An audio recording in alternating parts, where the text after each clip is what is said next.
বিবাহের মাধ্যমে নারী পুরুষ একটি সুন্দর সম্পর্কে আবদ্ধ হয়, আর এই সম্পর্ক আরও দৃঢ় হয় সেক্স বা শারীরিক সম্পর্কের মাধ্যমে। তবে সেক্স বা শারীরিক সম্পর্কের আগে নারী পুরুষ উভয়কে বেশ কিছু বিষয় জানতে হবে। যেমন সেক্স বা শারীরিক সম্পর্কের আগে যে বিষয়টি অত্যন্ত গুরুত্বপূর্ণ সেটি হচ্ছে দুজনের কমিউনিকেশন বা দুজনের জানার যে বিষয়টি থাকে, অর্থাৎ প্রত্যেকটি মানুষের কিন্তু একটি যোগাযোগ মাধ্যম থাকে।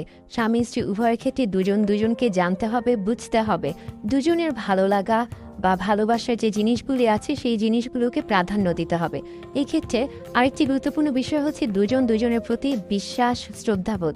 এই জিনিসগুলো অবশ্যই কিন্তু বজায় রাখা উচিত। আপনার যদি দুজনের প্রতি বিশ্বাস এবং শ্রদ্ধাবোধ থাকে তাহলে কিন্তু সম্পর্কটি অত্যন্ত দৃঢ় হবে এবং সেই সম্পর্কটি আপনাদের জন্য আনন্দদায়ক হবে। সেক্স বা শারীরিক সম্পর্কের আরও একটি বিষয় অত্যন্ত গুরুত্বপূর্ণ এবং সেটি হচ্ছে কনসেন্ট। আমরা বলে থাকি অনুমতির যে বিষয়টি। প্রত্যেক বা সহবাসের ক্ষেত্রে বা শারীরিক সম্পর্কের ক্ষেত্রে অবশ্যই উচিত কনসেন্ট নেওয়া বা অনুমতি নেওয়া। অনুমতি ছাড়া আসলে জোর করে কোনো কিছু কখনোই ভালো হয় না। আপনি শারীরিকভাবে হয়তোবা আপনার শরীর হয়তোবা সাপোর্ট দিচ্ছে আপনাকে, কিন্তু আপনি যদি মানসিকভাবে রাজি না থাকেন তাহলে কিন্তু সেই ক্ষেত্রে কখনোই আপনি সেটাকে ভালোভাবে উপভোগ করতে পারবেন না।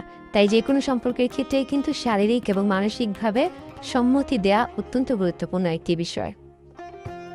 সেক্স বা শারীরিক সম্পর্কের আগে আরও একটি গুরুত্বপূর্ণ বিষয় হচ্ছে শারীরিক অবকাঠামো নিয়ে ধারণা।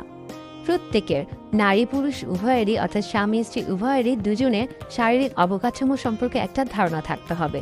বিশেষ করে আমরা বলে থাকি যখন আমরা শারীরিক সম্পর্কের ক্ষেত্রে আসি সেই ক্ষেত্রে কিন্তু আমাদের শরীরে যে বিশেষ অঙ্গগুলো রয়েছে, অর্থাৎ পুরুষদের ক্ষেত্রে পুরুষ প্রজনন তন্ত্রের যে অংশ রয়েছে এবং নারীদের ক্ষেত্রে নারী যে স্ত্রী প্রজনন তন্ত্রের অংশ রয়েছে, সেখানে বিশেষ কিছু অংশ রয়েছে যেগুলো কিনা যৌন উত্তেজক হিসেবে কাজ করে। নারী পুরুষ অর্থাৎ স্বামী স্ত্রী উভয়ের ক্ষেত্রে কিন্তু উভয়ের সেই যৌন উত্তেজনামূলক অংশগুলোকে অবশ্যই প্রাধান্য দিতে হবে। এক্ষেত্রে কখনোই লজ্জা বা লুকিয়ে রাখা যাবে না। আবার বলছি যে সেক্স বা শারীরিক সম্পর্কের আগে বেশ কিছু বিষয় জানতে হয় এবং তার মধ্যে একটি হচ্ছে পরিকল্পনা। পরিকল্পনা ছাড়া আসলে কোনো কিছুই খুব একটা ভালো ফলাফল পাওয়া যায় না। অনেক সময় দেখা যাচ্ছে যে স্বামী স্ত্রী যখন শারীরিক সম্পর্কে যাচ্ছেন সেই শারীরিক সম্পর্কটা পরিকল্পনাহীন হয়ে যাচ্ছে। অর্থাৎ আমরা যে সবসময় বলে থাকি সেফ সেক্সের কথা, হ্যাঁ, অর্থাৎ নিরাপদ সহবাসের কথা বা নিরাপদ যৌন সম্পর্কের কথা, এই বিষয়টি অত্যন্ত গুরুত্বপূর্ণ। বিশেষ করে পুরুষদের মধ্যে একটা ধারণা থেকে থাকে যে তারা যদি কন্ডোম ব্যবহার করে থাকেন, অর্থাৎ প্রোটেকশন নিয়ে থাকেন, সেই ক্ষেত্রে হয়তোবা তারা সম্পূর্ণরূপে যৌন তৃপ্তি লাভ করবে না। এটা একটা ভুল ধারণা। আসলে আপনি যদি কন্ডোম ব্যবহার করে থাকেন সেক্ষেত্রে দেখা যাচ্ছে যে আপনি যেমন যৌন তৃপ্তি সম্পূর্ণভাবে পাবেন এবং এর পাশাপাশি বিভিন্ন ধরনের আমরা বলে থাকি সেক্সুয়ালি ট্রান্সমিটেড ডিজিজ বা যৌনবাহিত রোগগুলি থেকেও আপনি আপনার নিজেকে ভালো রাখতে পারবেন বা সুরক্ষিত রাখতে পারবেন। তাই কন্ডোম নারী পুরুষ উভয়ের ক্ষেত্রে কিন্তু খুব ভালো একটি ভূমিকা রাখে।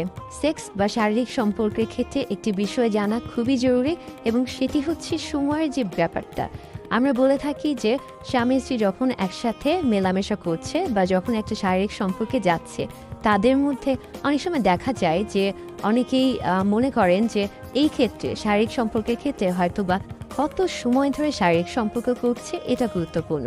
আসলে বিষয়টা তা না। বিষয়টা হচ্ছে যে আপনি যখন শারীরিক সম্পর্কে যাচ্ছেন তখন সেই সময়টাকে আপনি কিভাবে উপভোগ করছেন। অনেকের ক্ষেত্রে হতে পারে সময়টা খুবই সীমিত, আবার অনেকের ক্ষেত্রে হতে পারে সময়টা কিছুটা বেশি। তবে সবসময় মাথায় রাখতে হবে যে যে সময়ে আপনারা শারীরিক সম্পর্কে যাচ্ছেন দুজনকে সময় দিন। দুজনের ভালো লাগা এবং ভালোবাসার যে জিনিসগুলো রয়েছে, অর্থাৎ আমরা সবসময় বলে থাকি ফোর প্লের কথা। অনেক সময় দেখা যাচ্ছে যে দুজনের চোখের দিকে যদি তাকানো যায় সেখান থেকে একটা অনুভূতি কাজ করে। আবার স্পর্শও কিন্তু অনেক গুরুত্বপূর্ণ একটা ভূমিকা পালন করে। যেমন স্পর্শের ক্ষেত্রে আমরা বলে থাকি টাচিংয়ের কথা বলে থাকি। আবার চুম্বনও কিন্তু একটা অন্যতম একটা নিয়ামক হিসেবেও কাজ করছে এই ক্ষেত্রে। অর্থাৎ সেক্স বা শারীরিক সম্পর্কের আগে প্রত্যেকটা বিষয় কিন্তু অত্যন্ত গুরুত্বপূর্ণ এবং প্রত্যেকটা বিষয় সম্পর্কে ধারণা থাকা উচিত।